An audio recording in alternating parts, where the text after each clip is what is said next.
sa totoo lang. Kaya hindi lang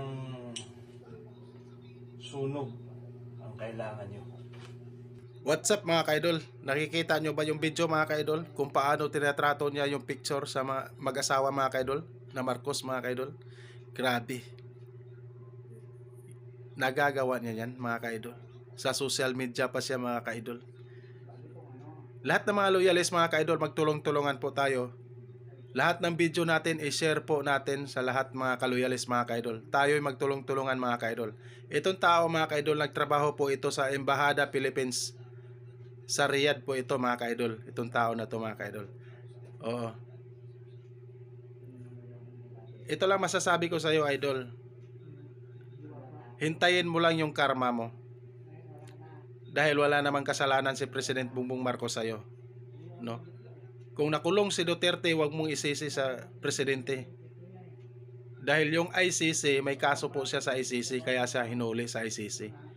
Doon kayo magalit sa ICC, no? Idol, yung ginagawa mo sa social media, yung ginagawa mo, sinusunog mo pa yung picture sa mag-asawa mga kaidol. Tingnan na lang natin yung karma mo, idol.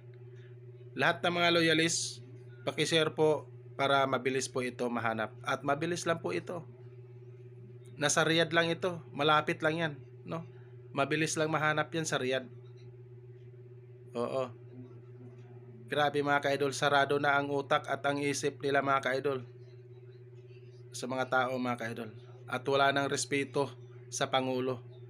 Walang karespeto-respeto sa Pangulo mga kaidol. Ano kaya ang kasalanan nila sa Pangulo? Na wala namang kasalanan yung Pangulo sa mga tao. No? Sa bagay, habang sinisiraan si Pangulo, habang lumalakas yung ratings nila.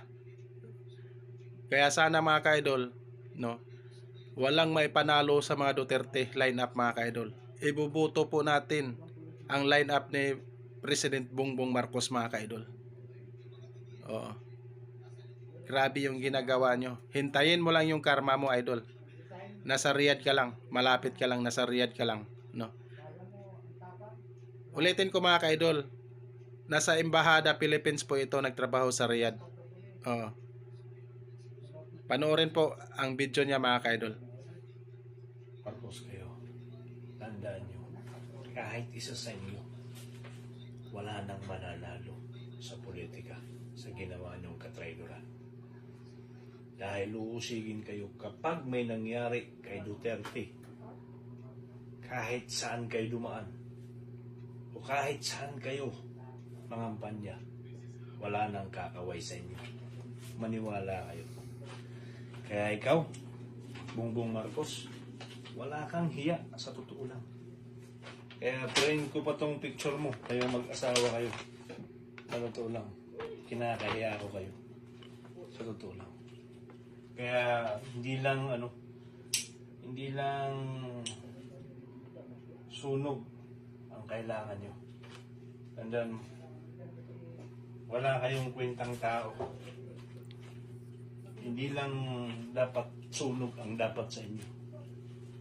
Sa totoo lang, isa kayong mga traidor na tao, mga putang ina kayong Marcos kayo. Putang ina kayo. Kahit hindi kami mga high blood kami sa pagginagagawa yung mga putang ina nyo. Ito lang yung masasabi ko sa iyo, sir. Wala kang kwintang tao. Sana Marcos, hindi maghirap yung pamilya mo pag Rodrigo, mawalan ka ng trabaho. yung tatay mo. No. Masarap Sigurado na ka, yung sir. pagkarin.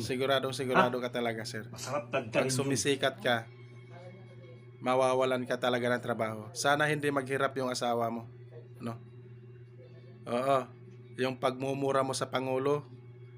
Oo. Yung pagmumura mo sa Pangulo, yung sinusunog yung picture sa Pangulo, may kalalagyan ka, sir.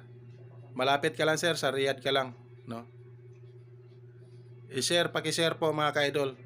Nasa Embahada Philippines sa Riyadh po ito nagtrabaho mga kaidol. Maraming salamat po sa inyo and God bless po sa inyo. Ingat po kayo palagi.